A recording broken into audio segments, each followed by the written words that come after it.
chegando, contemplado, pela credencial. Ele chegou lá para a pessoa e disse assim, já estou pondo aqui com vocês, na hora de chegar na credencial, o que vocês podem fazer comigo? Olha o que é prudência, olha o que é o cara correto. Só a segunda é o seguinte, não tem uma marca, verdade, só que, e como esse cara tinha vaga aí, quando eu pegar a credencial, ele vai ficar. Se essa pessoa dizer para você, essa pessoa está sendo correta. Porque só te deixa se levar e você se leva.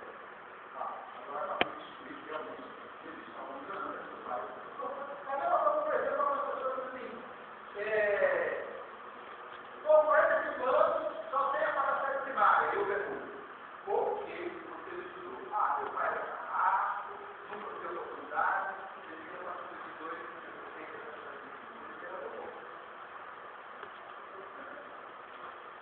então, a pessoa, ela pode atribuir a sua sucesso ao uso.